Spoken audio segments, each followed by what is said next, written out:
Assalamualaikum warahmatullahi wabarakatuh. Hai hai hai, solihah kelas 3, bagaimana kabar kalian hari ini? Semoga kalian dalam keadaan sehat walafiat. Amin ya robbal alamin. Baik anak-anak, sebelum kita mulai pembelajaran hari ini, kita baca basmalah bersama terlebih dahulu ya. Bismillahirrahmanirrahim. Baik anak-anak, di pekan kemarin pada tema 2 kita sudah belajar tentang dongeng, tentang struktur dongeng, kemudian kita juga sudah belajar pesan moral dalam dongeng. Nah, pada pekan ini kita belajar tentang wawancara. Hah? Apa itu Bu wawancara? Siapa yang tahu wawancara itu apa? Coba angkat tangannya. Baik, sebelum lanjut ke apa itu wawancara, Ibu akan menjelaskan terlebih dahulu tujuan pembelajarannya. Yang pertama, siswa mampu menggali informasi tentang cara-cara perawatan tumbuhan melalui wawancara. Yang kedua, siswa mampu menyajikan hasil wawancara tentang perawatan tumbuhan dalam bentuk tulisan menggunakan kosakata baku dan kalimat efektif. Nah, langsung saja anak-anak, siapa di sini yang sudah tahu apa itu wawancara? Atau siapa yang sudah pernah melakukan kegiatan wawancara? Coba angkat tangannya. Ya, betul sekali.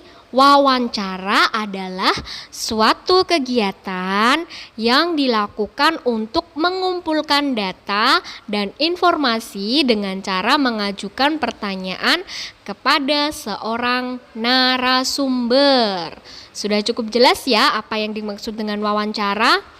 Baik anak-anak, setelah kita mengetahui apa yang dimaksud dengan wawancara, wawancara itu juga memiliki unsur-unsur loh, unsur-unsur atau hal yang harus ada dalam sebuah wawancara. Di sini ada 4. Yang pertama yaitu adanya pewawancara, yaitu orang yang mewawancarai atau orang yang mengajukan pertanyaan. Yang kedua ada narasumber. Nah, narasumber ini juga disebut dengan informan, yaitu orang yang diwawancarai dan memiliki informasi terkait topik wawancara. Kemudian narasumber biasanya adalah seorang yang ahli di bidang tertentu. Yang ketiga, adanya topik wawancara atau daftar pertanyaan. Dan yang keempat, waktu dan tempat wawancara. Jadi, kapan dan di mana kalian akan mengadakan wawancara tersebut ya. Nah, setelah anak-anak mengetahui unsur-unsur yang ada di dalam wawancara, tentunya anak-anak akan melewati beberapa tahap-tahap dalam wawancara. Di sini ada 3 tahapan. Yang pertama, tahap sebelum wawancara, yaitu tahap persiapan. Yang kedua, tahap saat wawancara, yaitu saat pelaksanaan wawancara. Yang ketiga, tahap setelah wawancara atau penyusunan hasil wawancara. Kita bahas satu persatu ya tahap-tahapan ini.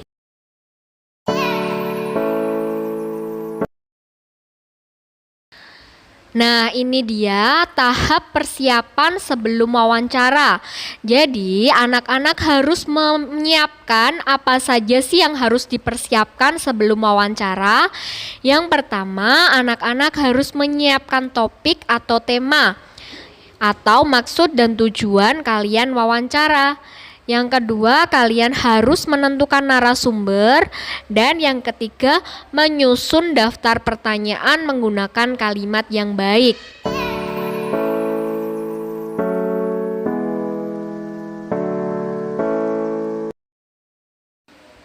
Baik anak-anak, setelah anak-anak sudah melakukan tahap persiapan yaitu menentukan topik, narasumber, kemudian daftar pertanyaannya, dan kalian sudah menentukan waktu dan kapan dilaksanakan wawancara, maka pada tahap pelaksanaan hal yang harus kalian lakukan yang pertama yaitu mengucapkan salam. Yang kedua, memperkenalkan diri. Yang ketiga, menyampaikan maksud dan tujuan.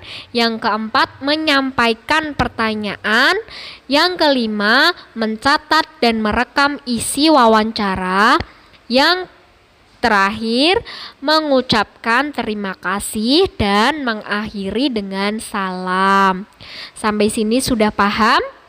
Itu dia tahap-tahap saat kalian melaksanakan wawancara.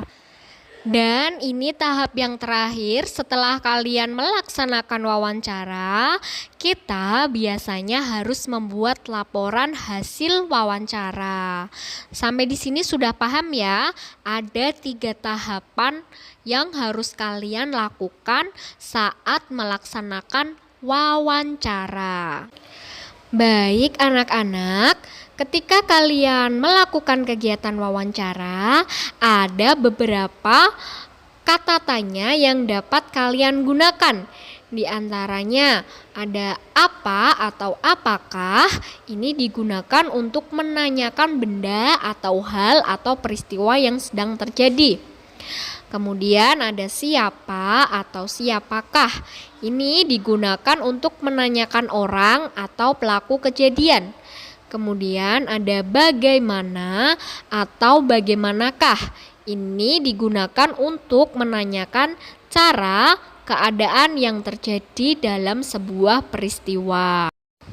Untuk selanjutnya ada kata tanya mengapa atau mengapakah. Ini digunakan untuk menanyakan sebab atau alasan terjadinya peristiwa. Yang selanjutnya ada kapan atau kapankah, digunakan untuk menanyakan waktu peristiwa. Kemudian ada berapa atau berapakah, ini digunakan untuk menanyakan jumlah. Dan yang terakhir ada di mana atau di manakah, digunakan untuk menanyakan tempat peristiwa. Baik anak-anak, contoh wawancara dapat kalian baca pada buku tematik. Di buku tema 2 subtema 3 pada halaman 120 sampai 121. Nah, sudah cukup ya anak-anak penjelasan dari Ibu.